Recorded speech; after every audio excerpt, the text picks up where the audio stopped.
We see a lot of business owners who go and open personal type accounts, checking accounts, credit card accounts, those types of things in order to run their business, but it's really not a good idea.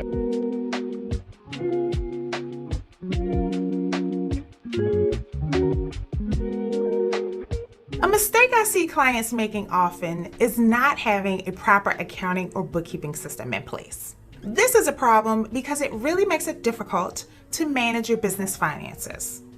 It also makes it hard to make those management decisions or even scale your business and delegate some of those financial tasks to other staff members or outsource it to other accounting, bookkeeping, or tax professionals. It also makes it very difficult to automate those financial tasks, meaning it may take you a bit longer to handle those compliance services such as tax. A solution to this problem is to use a proper accounting or bookkeeping system to help you automate these financial tasks.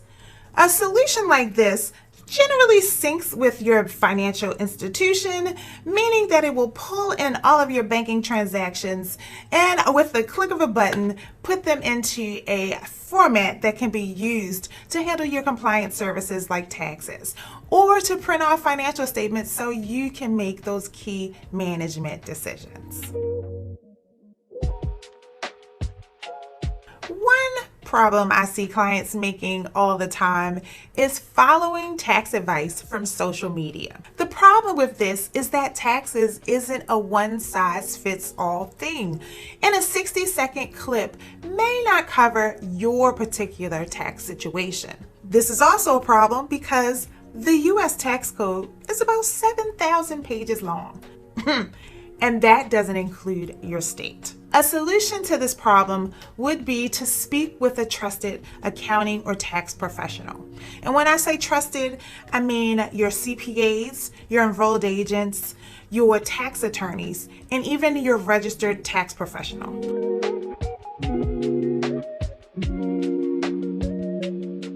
One of the top mistakes that we see new business owners and even some experienced business owners make is that they commingle funds between their business and their personal accounts. And this is problematic for a variety of reasons. Number one, it has the potential to pierce the corporate veil. And I'm not an attorney, so I definitely recommend that you go talk to your attorney about this. But basically what piercing the corporate veil means is that there is now no distinction between you personally from a financial perspective and the business. And if you were to get sued, potentially the person who is suing you could go after your personal assets, and then you lose that protection that you get from having some sort of an entity like an LLC. Number two, it gets a little bit difficult to bifurcate the business expenses and revenue from what's happening personally. And when I say difficult, what you should really hear are cha-ching dollar signs, because somebody at some point is going to have to unwind that.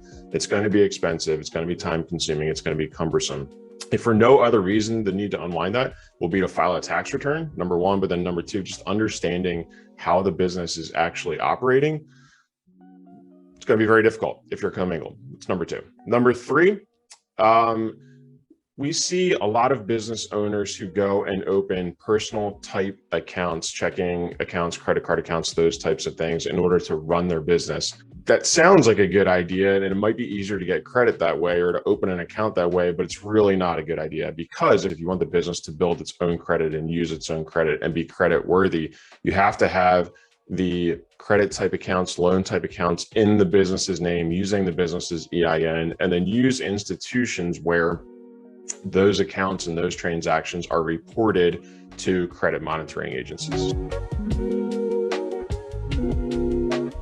Another issue that we see from small business owners is not understanding how, when, and why your business pays taxes and the variety of taxes that it's going to pay, as well as how the business income affects your personal tax situation. But then also that limits your planning ability, because you don't have time or the knowledge to plan for these events, to ask somebody the hard question. I know that the numbers on the page can be a little bit scary, but it's the best tax advice that I can give anybody. Sit down, read your tax return. It'll help you understand how the numbers flow, where things go and why. And honestly, it'll just help you ask better questions of that trusted tax advisor. One of the mistakes that I see business owners making is not keeping proper documentation. What's the problem with this? Well, you can miss tax deductions altogether, and the tax department, if they review your tax return, they may disallow those expenses if you can't provide the backup for them. Make sure that you create a process that works for you to keep those receipts. This could be an electronic process, and that's what I recommend because it will save your files for the longest and avoid deterioration of your paper receipts.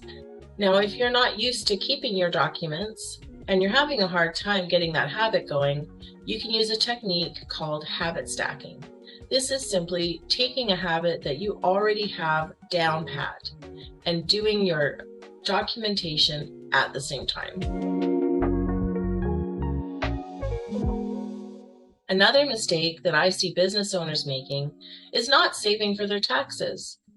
Now, as you can imagine, this can lead to surprise costs when you have to pay interest and sometimes even penalties on money that you owe at the end of the year.